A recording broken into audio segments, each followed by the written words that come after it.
Alright, get the truck pulled in here.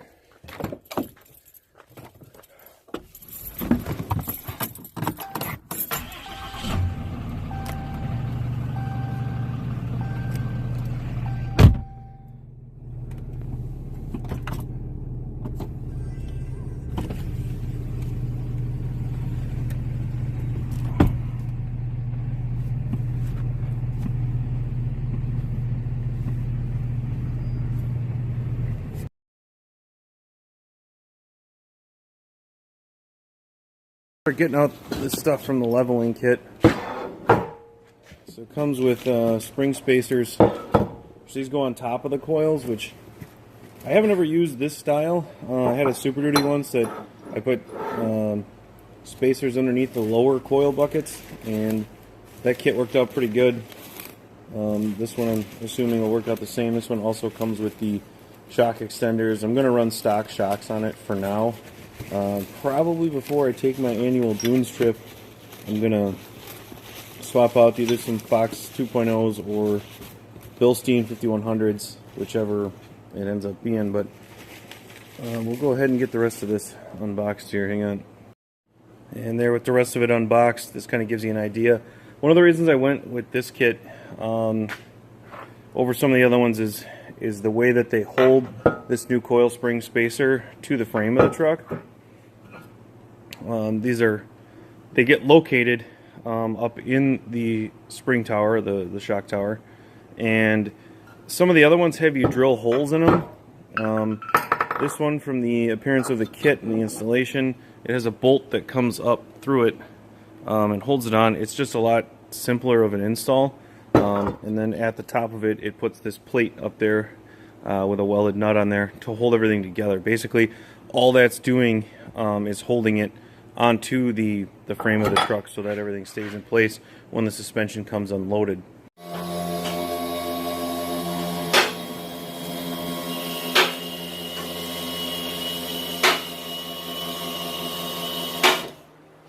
Alright, that should be up enough for what we got to do.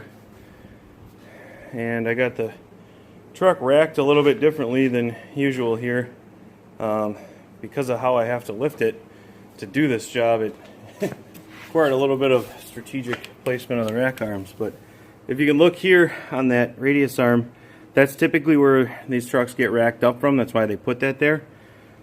But in this case, because I need the front axle to go down to full droop, I had to kind of take and put it on the frame rail just behind the radius arm mount so that I could get it no weight on the suspension, because I'm going to need to pull the spring out. So it's been a few up and downs, but I got it so that it sits pretty level on the hoist. I wiggle it around, seems to be pretty solid.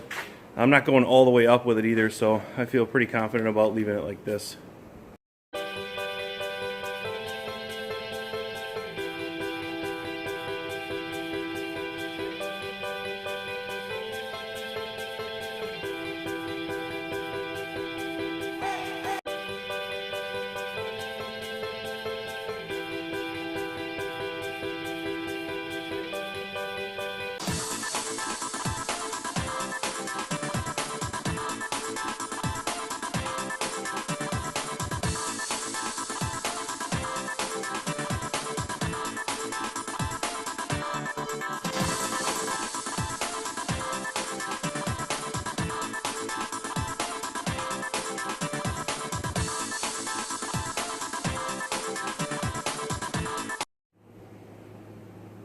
Alright, first things first here, hot cocoa that my wife made me. Alright, if you're going to be working out in the garage when it's cold, a 30-ounce tumbler is pretty nice to keep stuff in. Anyhow, back to what we're working with here. So, the first thing we got to do is all the things I've read and research that I've done indicates that I need to get this sway bar link disconnected. Now, sway bar links in our state here tend to be quite problematic. These look like they're in pretty decent shape, and I did actually rust proof them when I rust proofed the whole truck with fluid film. So I'm hoping that they're in okay shape. However, they're not brand new, so there's a chance we could run into some problems. I'd like to maybe not mess with them and maybe just try to disconnect the sway bar here up at the bushing mount, because that's just 4 bolts and they zip right off, and I think it might be the way that I go with it. Try and save myself some time and just tie that up out of the way while I work on it. Then the next thing, we got to get the lower shock mount off right there. That should come out without too much trouble. It's got, see if I can get the camera in there. Maybe I can, maybe I can't. The new camera is freaking cool. So anyways, try not to shadow the thing too much. Back there it's got a captured nut. It's got a nut with a little tab spot welded onto it to keep it from turning. Hopefully that doesn't break off. Had that happen in the past before. But that is going to be the next step here, so we'll see what we can do with that. I don't know how much I'll be able to do towards filming, but we'll give it a shot. On the other side, let's hope we can do the same over here.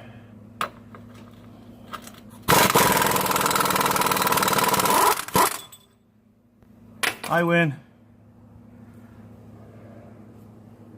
Just lifting it up without taking the sway bar off, because I thought, you know what, maybe I can get the amount of movement that I need to without moving the sway bar, and I think I've gotten that pretty well.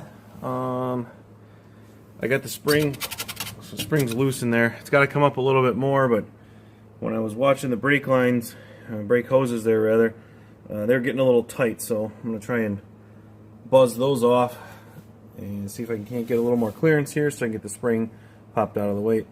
Got me up enough so I could get some space between spring and the upper spring mount. Now we can just take the spring right out of there. And it appears I'm going to have to make some sort of a brake line. That was loud. Some sort of a brake line extender for this, because the suspension's at about full droop right now, so that's somewhat of an indicator that I'm going to need to make sure I have enough clearance on all my brake lines. Also, with the shock all the way out, you can see it's leaking.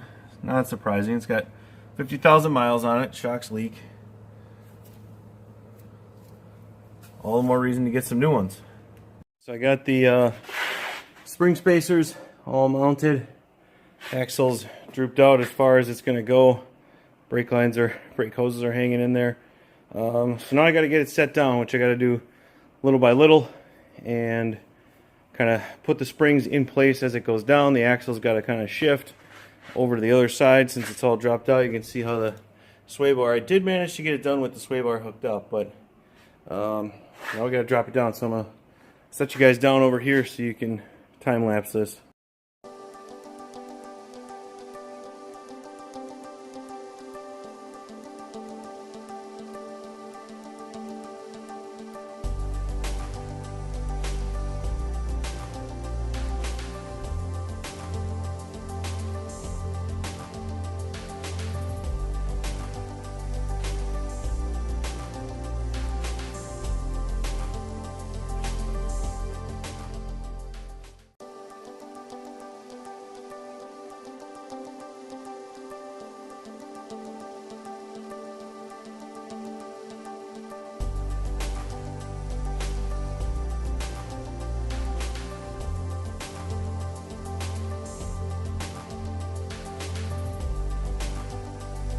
It's like 3 weeks past when that last clip cut off. Total rookie mistake.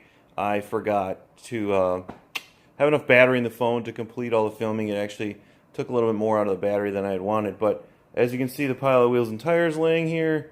The truck has now got some new wheels and tires on it, which is kind of the main reason for the leveling kit, which it turned out really, really nice, exactly how I wanted it. I've driven it around a bunch. I'm really happy with it, so I'll kind of go through some of this stuff here and just give you specs on all of it. But the wheels are method whole, and they are obviously 8 on 6.5. and there's 0 offset, 17 by 8.5. The tires are 35, 12.5, 17. And they're a Kanati Trailhog, which I did some research on them too, and I call them Generatracks because they really share a lot of similarities with a Duratrack. So they kind of have a similar BFG style center tread with the Duratrack outside edges, and then has a nice sidewall, nice appearing sidewall. The wheels on it, I'm really happy. They're a little dirty right now. We got some snow going on here, but really happy with them. I did put different lug nuts on them. I just wanted a black lug nut. I'll give you some view of how the side is and how the offset turns out. So they do stick out a bit. One of the things I could not find a wheel that had in a 17 that had anything different than 0 offset. Usually they're going negative offset at that point. And I think one of the main reasons for it is because of the brakes on the truck. There's really minimal clearance on the brakes, and if it were to have less offset on a 17, I really don't think that it would work. So I did order a track bar for it too. The leveling kits, when you do them, they shift the axle to the driver's side, just based on the geometry of it. But my other trucks, I've been able to kind of get away with it, but this one, I'm just not comfortable with how tight it is. So I ordered an adjustable track bar for it, so when that gets in, we'll get that thrown on. And I centered up the steering wheel. It drives great. It tows great. Mileage, I can still get 20 miles to the gallon with it. It might even do better. I haven't really had many long trips to go on to get a major basis on it, but it doesn't really appear to have hurt the mileage all that much. I did do a lot of research on these wheels, way too much probably, but a lot of research that these wheels are actually lighter than my factory ones by just a little bit. The tires are heavier than my factory ones by about 9 pounds. The wheels are lighter by about 3 pounds, so I was able to get 35s on it and only pick up like 6 pounds of rotating mass.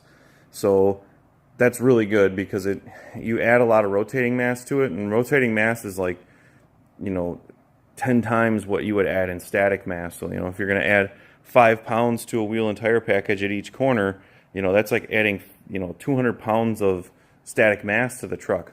But really happy with how it turned out. So let me know in the comments what you guys think, and I'm going to wrap this video up. It's a little bit longer one, but I want to do get some good filming in with the camera and just do a little bit more editing with the new editing program I got. So anyways, keep an eye out for new videos. Please subscribe or share the channel. Please leave comments and likes and all that good stuff. Thanks.